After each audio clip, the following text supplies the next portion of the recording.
the new rules I should drive in there. What's the new rules? Do you know the Move your fucking car. Move your fucking bike out the fucking way. Get the fuck out the fucking road.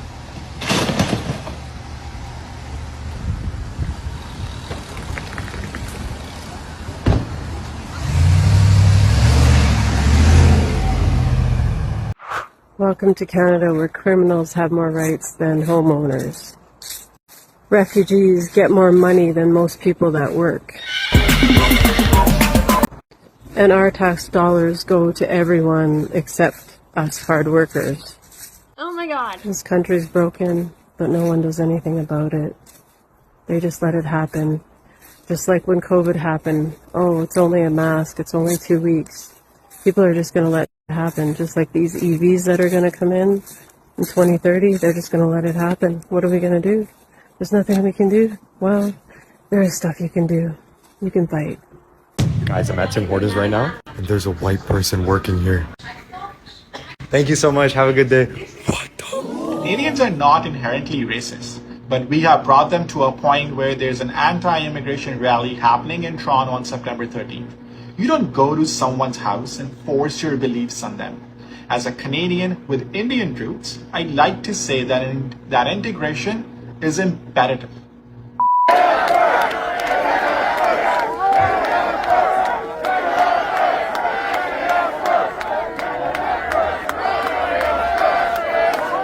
I'm getting sick and tired of Canadian people. I'm getting sick and tired. Y'all are so focused on complaining about Indians every day. The wage is still low. The rent is still too high. Can we focus on those issues? Every day, immigration. They can bring a billion immigrants here. At the end of the day, the wage is still not going up. What's not clicking, Steven? What's not clicking, Steve? Can we focus on the main task at hand? You think if all brown people leave, all of a sudden the wage is going to skyrocket $28 an hour? Can we focus on the capitalism issue going on in this country, please? I'm tired of y'all with your freaking Twitter fingers, with your fingers on your internet. Oh my gosh, I'm so tired of them being here. Oh my gosh, why can't they move out? Oh my god, I'm tired. I don't care if you don't like them. The wage is too low. The groceries are too expensive. They're price gouging on the groceries, and you're talking about Indian people. Please.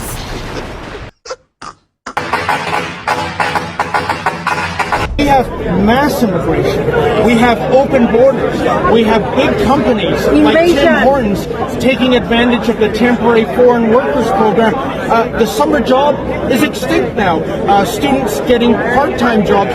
That's, really a difficult task.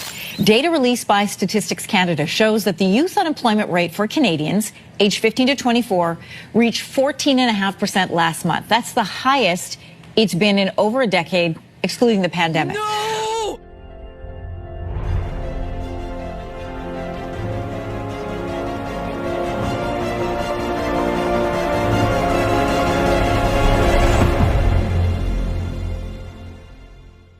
Anti-immigration protest is happening in England, Australia, France, Japan, and now Canada. If your economy is sputtering and your citizens can't find job, cost of living is high, house prices are through the roof, why do you bring in more immigrants? Woohoo! That is just going to escalate the problem. In this video, we will discuss the discontent that many Canadians are facing and also the anti-immigration protest that has taken place in downtown Toronto, Canada.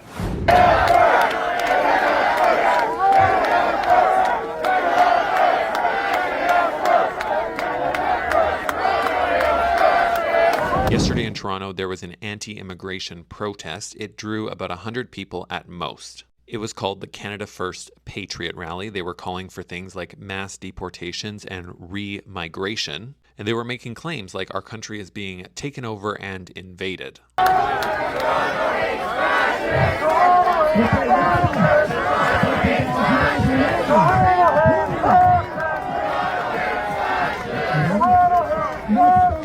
The protest was at Christie Pitts Park, and the organizers of the counter-protest said, quote, "The park has a rich history of anti-fascist organizing. To this day, it's an important gathering space for migrants, indigenous people, queer and trans people, survivors of sexual violence, unhoused people, artists, students, and families." The city councilor for that area also spoke out against the anti-immigration protest. There was about 10 people arrested at these protests, but news sources are not citing which side of the protest they were arrested from.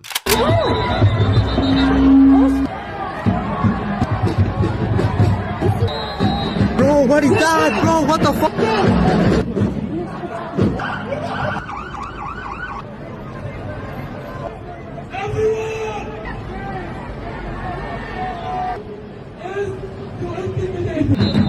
That's crazy. Bro, that looks a movie, bro. I will go to see.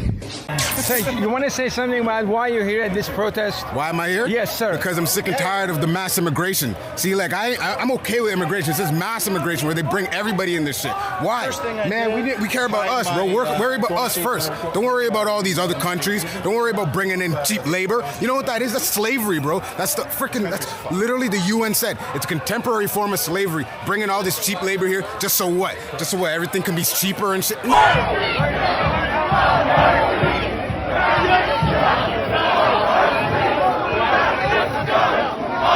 Off the road, right now. Off the road, you two. So, I just want to get you on the record exactly where you stand on immigration, especially since even the liberals are saying what they did in recent years was not right. Too many people were brought into this country in too short a time. Absolutely. I mean, let's call it what it is. This is an invasion of our country. We're seeing it across the Western world. We're seeing it, look at in London today. The UK Patriots are rising up, over 1 million people in London. There's a reason for that. If you look across the Western world, we should be taking that as a stark warning. What's happening there is making its way here, or if it's already here. It is. Okay, guys? So my stance on immigration is this. If you come here and you've done it the right way, that's great. God bless.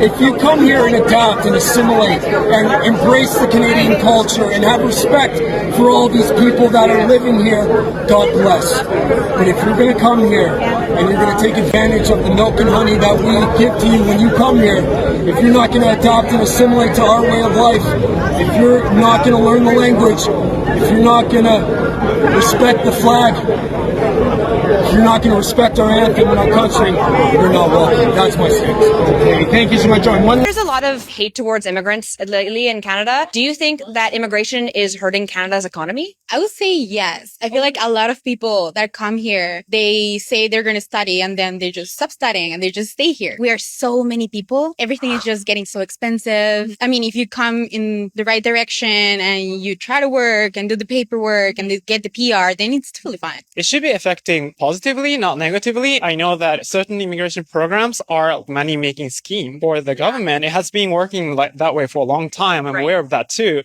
But I mean, ideally speaking, Canada and so many other countries are having, like low birth rate problems. We need more labor force in certain areas, industries, because we need people. It doesn't matter where you come from. We just want to add more to the country. I'm not from Gaza. I'm not from Ukraine. I'm not from any war zone. I'm still happy to live in a democratic country. I'd love to assimilate to the culture, the society. That's what it's like to live in a country of immigrants such as Canada. Canadians hate Indians. Canadians don't like Indians. Canadians despise Indians. Yeah, please stop this shit. Okay, there is a certain set of people who don't like Indians in each and every part of the world, and I'm not talking about that. Firstly, thanks to each and every Canadian and each and every Indian who has commented on my last tweet and shown so much love and support. Huge respect from my side, and thank you so much. Coming back to the topic, if you people come from India to another country and do not assimilate into their culture, this term is very important for Indians to learn. Assimilation. Go find a dictionary, look the word up and understand the meaning of it. We need to assimilate to the culture of the country we are traveling to. Forget about traveling to other countries. We need to assimilate to the culture if we are going and staying in another state in India.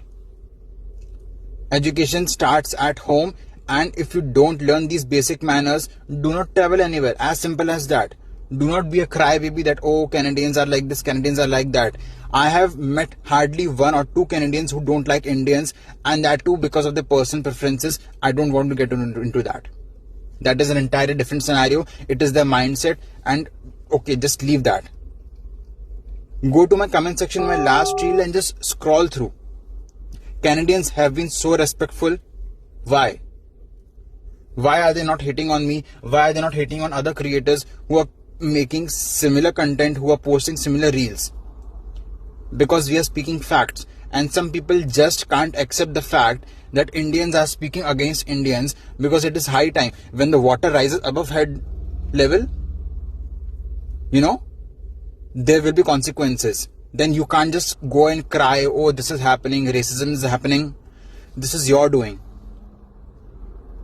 You are to be blamed for this one. Learn to assimilate to the culture of the country you're traveling to and be respectful to them. They have no issues with us. Till then, salute to everyone. Jai Hind. Drop your comments, people.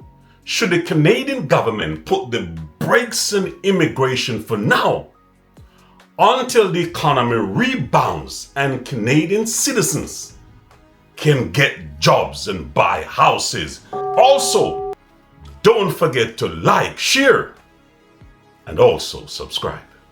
And counter-protesters filled Christie Pitts Park today to make their voices heard. The divide over immigration and identity played out loudly, with both sides refusing to back down. Crowds gathered, carrying signs and chanting, with tensions on both sides. The Canada First rally drew attention, with organizers saying they want to stand up for what they call Canadian values and push back against mass immigration. At the end of the day, when you allow millions of people from other countries around the world, it puts strain on our resources. Rally organizer Joe Anajar says his message is about prioritizing Canadians. I want to make it clear that this country means the world to me. Our history, our culture, our identity, and that's what this movement is about. It's about Canadians first. There's no room for violence. We're allowed to share our views. We're allowed to have different opinions. A counter-protest titled No to Hate, Yes to Immigrants held their own demonstration. They say immigration strengthens Canada and wanted to show solidarity with newcomers. We're here to basically say that racists aren't welcome in our park and in our community, and actually in any community. We don't believe that immigrants are to blame for the economic crisis that a lot of people are experiencing.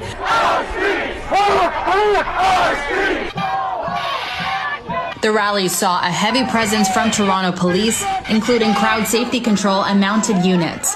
Councillor for the area, Diane Sachs, denounced the rally and says she believes the location was chosen deliberately, given the park has a storied history. Christie Pitts is the site of the only race riot in Canadian history, where fascists waved a swastika and, triggered a brawl between the Jewish and Italians in the area and the fascists. Many people were hurt. The counter demonstration saw roughly 300 to 400 people and also included musicians and children's activities. Ladd says the goal is to spread love, not hate. So the anti-immigrant group got countered by the pro-immigrant group. And I hear noise from the right and noise from the left. But no one is listening.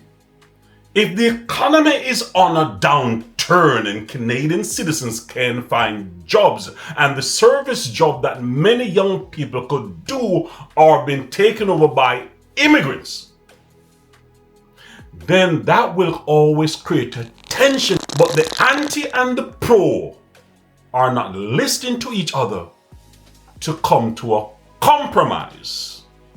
And the compromise from my point of view is put the brakes on immigration for now until the economy can improve.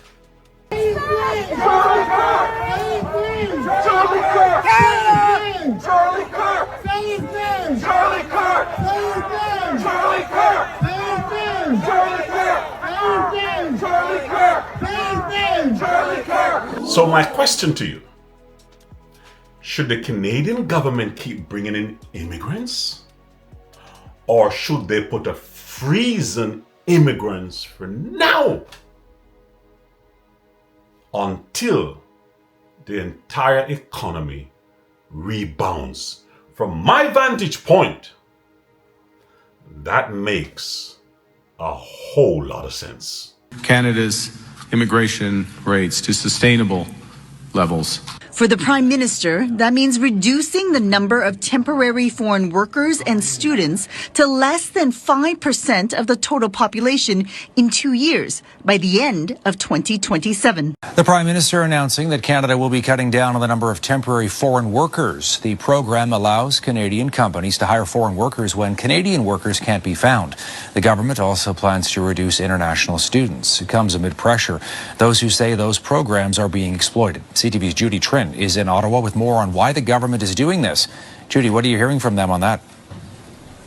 Todd, Mark Carney's goal comes with a slightly longer timeline compared to previous targets. His predecessor, Justin Trudeau, called for a similar target to be reached earlier by 2026. Despite Carney's attempt at slowing the decline, the number of new international students enrolled this year has already dropped by more than 50%. When you cut off the supply of international students to our universities, you're not just causing a future crisis for economy, you're causing an opportunity crisis for Canada now, because those international students were helping to pay for spaces for Canadian students to go to university. But immigration policies are under fire again. Just days ago, both BC's premier and the opposition leader called for the temporary foreign worker program to be scrapped. The principle is very simple. Canadian jobs for Canadian workers. The former immigration minister disagrees. The program shouldn't be scrapped.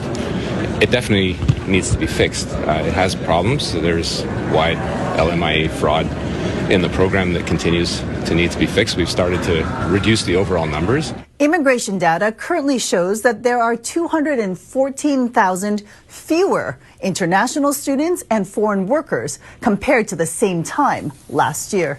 Canada's unemployment rate has risen to 7%, the highest it's been in almost a decade outside of the pandemic. Statistics Canada says that there has been virtually no employment growth since January. Nearly 9,000 jobs were added last month, showing little change from April. The job gains were mostly in the wholesale and retail trade sectors, while manufacturing employment was down. The increase in the number of jobs was a surprise for forecasters who expected a dip due to the trade war. The latest jobs report highlights a tough summer. The Canadian economy lost more than 40,000 jobs in July, sinking the share of people employed to an 8-month low. So among those who are the hardest hit are young people between the ages of 15 and 24. Statistics Canada says they lost 34,000 positions last month, while the employment rate for the age group fell to 53.6%. That is the lowest level since November 1998, outside of the COVID-19 pandemic. All right, the refugees are here from India. The Justin Trudeau is bringing so many Indians. Look at that. They all come from India. The population is growing. 1998, it was like 24 million. Now it's actually come 44 million people in Canada, and most of them are from India. Thanks for the Justin Trudeau. Yeah, look at that. Refugees from India.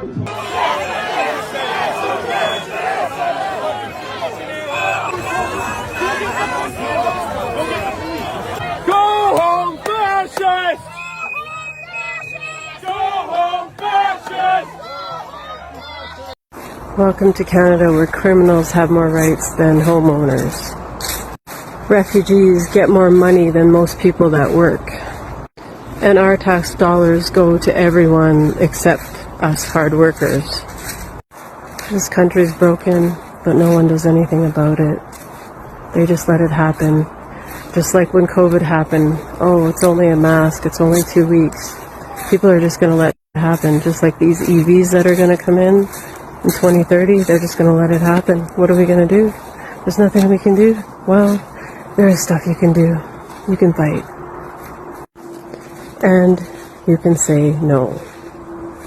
Multiculturalism destroys a society, and people assume that multiculturalism is a good thing because what it means is that you have to respect other cultures.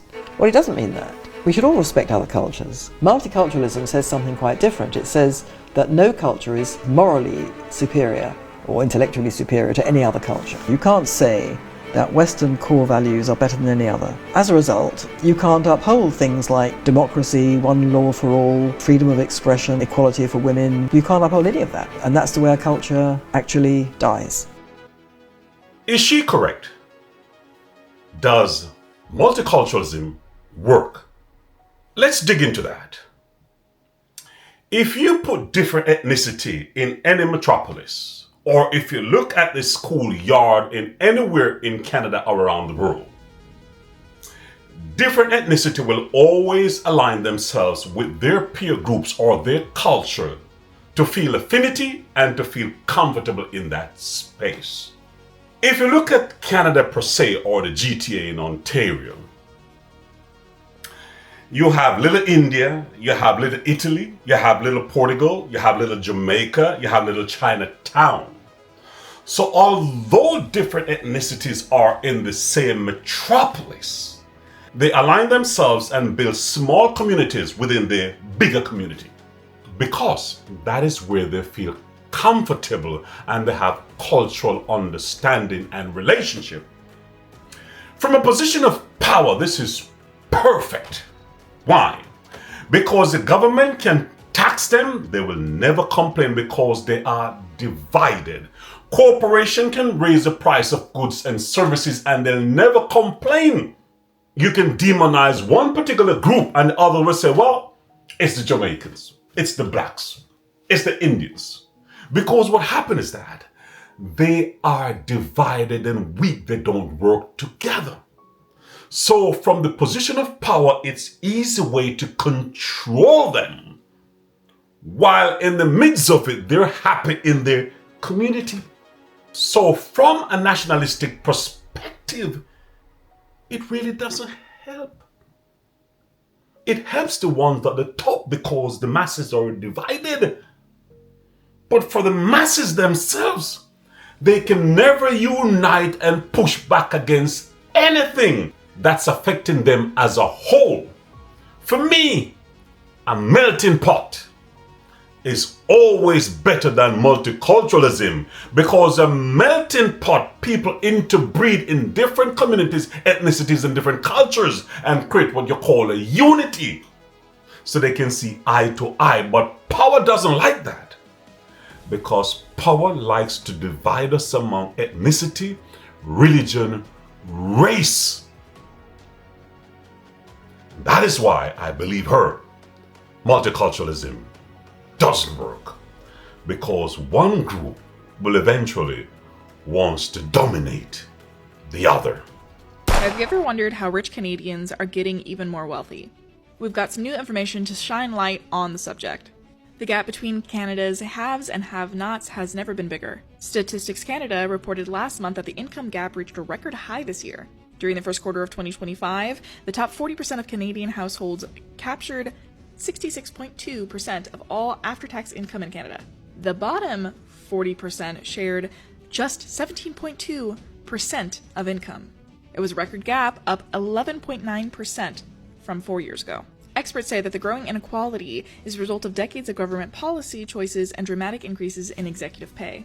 And the biggest factor has been gains for the highest earning 1% of Canadians. But there's several factors to this, so let's give you a quick overview. A primary issue is the slow middle class wage growth. For example, in 1998, the top 100 CEOs made about 104 times the average worker's compensation, but by 2023, they earned 210 times the average worker's pay. Then there's also the skyrocketing property income. So for example, last year, 2/3 of all property income was earned by just the top 20% of Canadian households. That's up from about 56% of all property income in 1999. Then there's low taxes for the rich. A report from Canadians for Tax Fairness shows that in 1949, there were more than 17 tax brackets. The top marginal income tax rate was 84% for people living in Ontario earning more than $5.3 million in today's dollars. But then the major tax reform of 1972 reduced the top marginal tax rate to 61%, and then it just kept dropping. There are more statistics on this, but to read the full story, go to infonews.ca to break everything down. So in the midst of all of this kerfuffle or debacle, anti-immigration, pro-immigration, class conflict, ethnic tension. In the midst of all of this, the main reason for the conflict is economics. There is not enough trickle down from the top to the bottom. As you just heard, a few getting very rich and the rest of us fighting for scraps. And that is what is causing the tension. The rich is getting richer and the poor is getting poorer. So we at the bottom is fighting like dogs over the bones and the scraps. And that is the main cause of all of this conflict. And I believe, as Canadians, the government should prioritize Canadian needs first before you overwhelm it with more immigrants. Because there's not enough money to go around. And we're automating all the industries. We're doing self-checking cash out. AI's here and the robots are coming. So people, where do you think this is going? On that note, Jamken is out. And please don't forget to subscribe while you're on your way out. And I will see you in the next video. Peace.